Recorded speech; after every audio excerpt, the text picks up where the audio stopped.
Cuando me preparaba para la homilía de hoy día, una de las cosas que busqué, porque me acordé, era un libro que había leído hace años atrás sobre el sentido humor judío.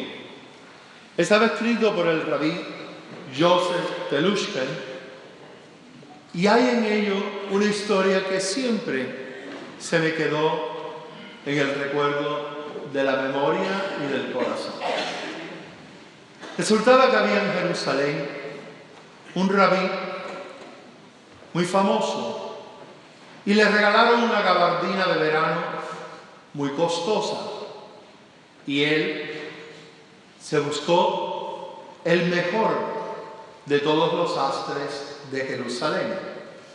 Y fue y visitó a Aarón con su gabardina y le dijo: Aarón, me han regalado esta gabardina y deseo que por favor me hagas unos pantalones dignos de la comunidad que yo sirvo aquí en Jerusalén. Aarón dio la gabardina, le tomó las medidas y le dijo: ok, ven dentro de un tiempo a ver qué hemos podido hacer. A las 2 semanas más o menos, pues regresó el rabí y Aarón le dijo: perdóname, pero todavía no he podido hacer nada. Tengo el trabajo un poco acumulado. Ven dentro de otro tiempo. Pasaron 2 semanas más y el rabí regresó a ver a Aarón y en esa oportunidad Aarón ya había cortado la gabardina, siguiendo las medidas, había trazado el pantalón, se la fijó para ver qué arreglos habían que hacerle. Y le dijo: ven dentro de un tiempo, que si Dios quiere, ya estará hecho tu pantalón. Pasaron 2 semanas más y el rabí regresa a Aarón y efectivamente ya estaba el pantalón hecho. Era una obra de arte, hermoso, le quedaba pintado como dijéramos nosotros hoy día y el rabí pues se sentía muy feliz, pero no se pudo contener y le dice a Aarón: Aarón, ¿sabes? Es precioso esta obra que tú has hecho, pero te has tomado 6 semanas en hacerla. Mira, Dios hizo toda la belleza de la creación solamente en 6 días. Y Aarón, quien no era muy ducho en la Sagrada Escritura, le dijo: sí, quizás Dios fue un poco impaciente, porque mira cómo luce el mundo hoy día.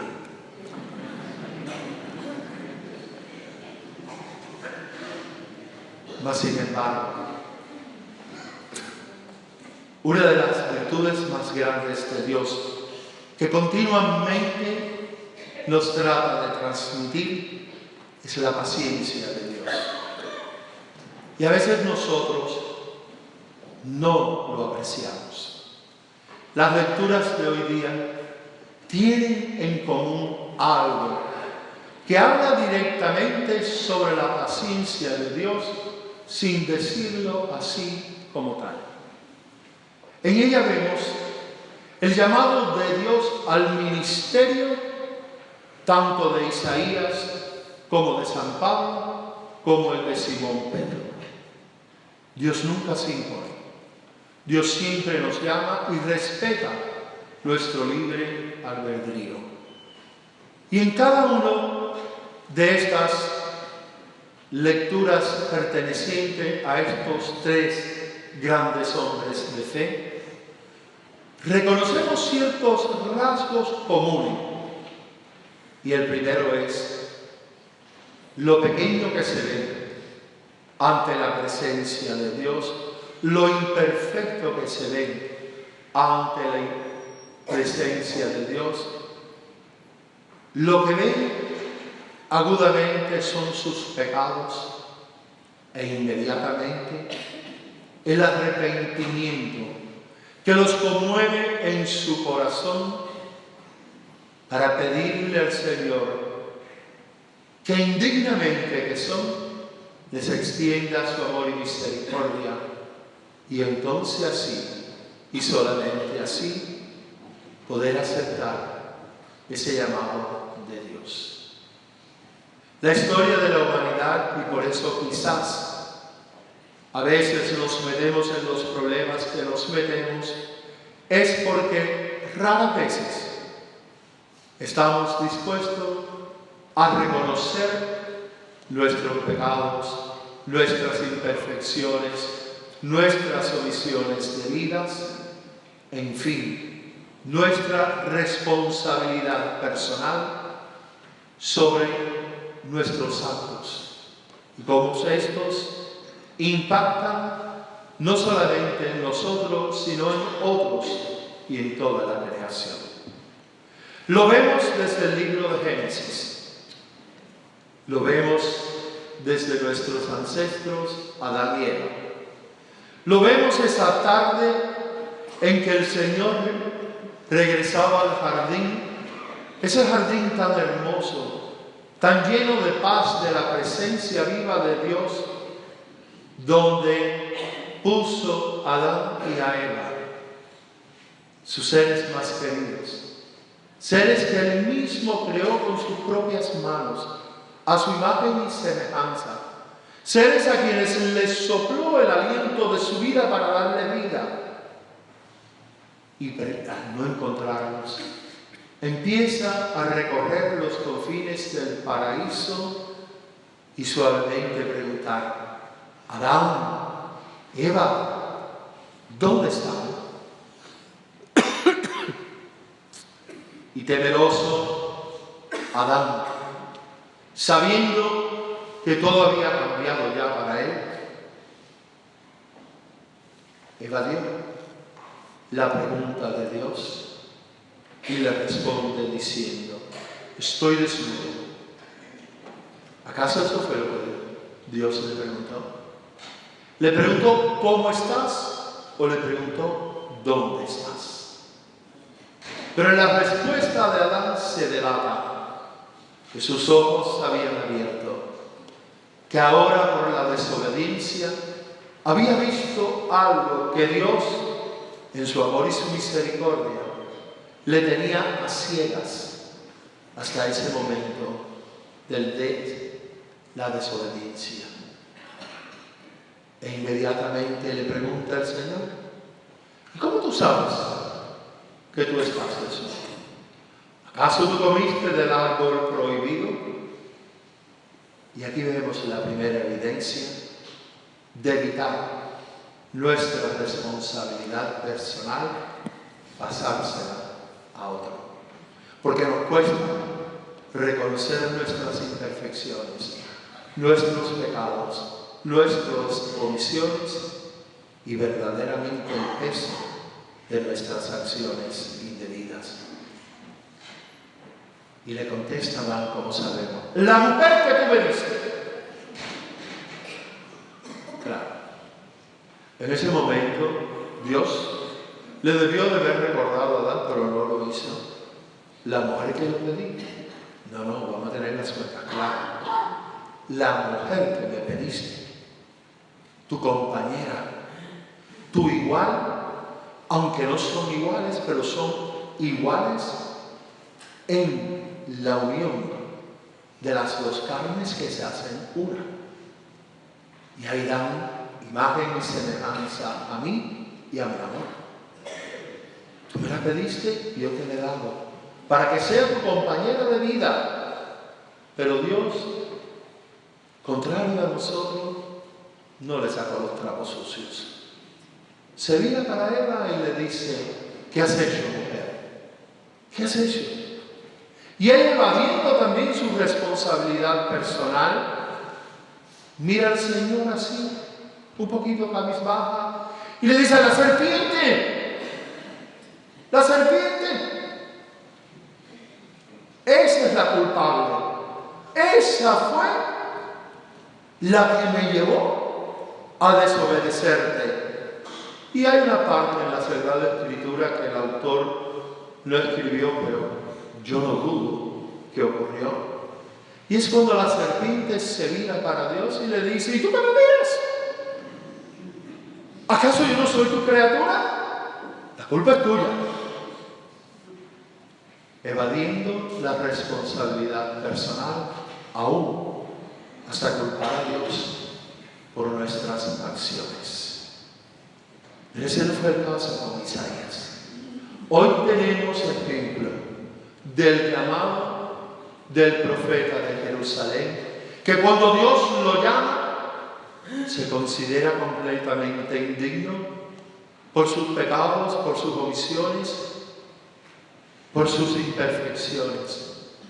Y Dios, por ese acto de reconocimiento, por ese corazón contrito, manda a su arcángel con el carbón encendido y se lo pone en la boca para limpiarle simbólicamente de todas sus impuridades. Y ahí, al recibir ese perdón devenido de Dios, entonces Él responde desde lo más profundo de su corazón al llamado de Dios y le dice: aquí estoy para hacer tu voluntad. Y la voluntad de Dios para el profeta no era nada fácil. Era la de comparecer ante los reyes de Israel y decirles y llamarlos a la verdad que ellos no querían escuchar, porque habían puesto toda su fe y confianza en los hombres, en tratados políticos y no en Dios. Y como sabemos, se perdió primero el reino del norte invadido por los asirios y después todo el reino de Israel invadido por Babilonia, porque los reyes de Israel pusieron su confianza en los hombres y no en Dios. Después tenemos la carta de Pablo a los Corintios en el capítulo 15, donde él está tratando de recordarle a esa pequeña comunidad de fieles conversos al catolicismo, a la cristiandad, del hecho de que ellos no están para seguir ni a Apolo, ni a Pedro, ni a Pablo, sino a Cristo, porque seguimos a Cristo. Seguimos la palabra de Dios a través de su único Hijo, nuestro Señor Jesucristo. Y Él les dice: ¿quién soy yo? Si yo soy el más indigno de todos los apóstoles. Yo los perseguía.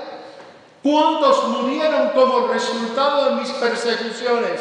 Y no obstante eso, inmerecido de mi parte, Él me llamó para que yo le sirviera.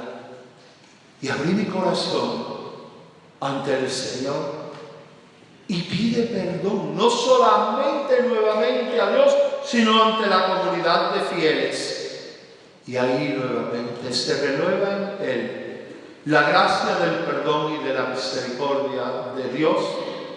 Y entonces el mensaje de Pedro resuena hasta nuestros tiempos, porque es la palabra viva de Dios dada a cada uno y todos nosotros.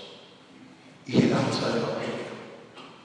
Y llegamos a ese Evangelio hermoso, que es otra forma de cómo se presenta y se produce el llamado de San Pedro para convertirse en la roca en la que Jesucristo fundará su iglesia.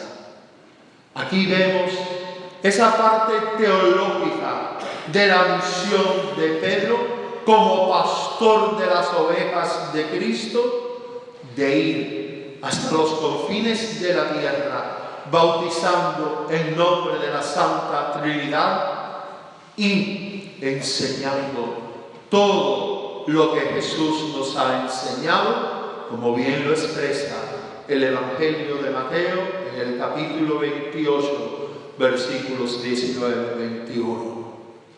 Y la belleza es, ese llamado es un llamado de enseñar y no de imponer, que es algo que todos tenemos que aprender. Y Pedro, cuando ve que lo imposible se hace posible, se tira a los pies de Jesús, se confiesa pecador e indigno de ese llamado del Señor que ahora le dice: ya no serás pescador de peces, sino de almas, de hombres, para el reino de Dios en el cielo, aquí en la tierra. En unos días comienza la Cuaresma, cuando el miércoles se nos impone las cenizas para recordarnos que somos pecadores, que recibimos el llamado a la conversión y que como Jesús es la expresión de la máxima amor y misericordia de Dios entre nosotros y Dios Padre, Él que es el camino, la verdad y la salvación por su resurrección, es quien nos conduce de sus propias manos al descanso eterno en la presencia de Dios Padre. Y somos llamados dentro de unos días a comenzar el retiro espiritual que nos lleva a ir internamente dentro de sí para mirar cómo hemos faltado a Dios en el hermano y qué debemos y podemos hacer para verdaderamente reconciliarnos y recibir el perdón de Dios. Porque el Señor, contrario a lo que se hacía en la antigüedad, no busca gratificaciones en el templo, sino un corazón contrito. Un corazón contrito que esté dispuesto a reconocer su pequeñez para así dar gloria, como bien lo dice el salmista, con los ángeles y los santos, dar gloria en la presencia de Dios. Hermanos míos, es verdad, a través de los 2000 años de cristiandad, todas las etapas han sido en distintos grados turbulentas. Han tenido sus altas y sus bajas, han tenido grandes y pequeños problemas que nos retan en lo más profundo de nuestro ser. Mas, sin embargo, Él, que desde su amor nos creó y nos sostiene en su amor y en su misericordia, solamente nos pide una cosa: el llamado singular y especial que hizo a su pueblo desde el principio. Amarás al Señor tu Dios con toda tu mente, con todo tu corazón, con todo tu ser y con todas tus fuerzas, y al prójimo como a ti mismo. Ese llamado que Jesús tan profundamente y simplísticamente nos da en el 11º mandamiento: ámense unos a otros como los amo yo. Cuando amamos desde el corazón de Dios que habita en nuestro corazón, vemos al hermano en la cara de Jesús y perdonamos. Porque ¿cómo? Si somos recipientes del perdón del Señor, no vamos a perdonar las ofensas del hermano. Que Dios les bendiga.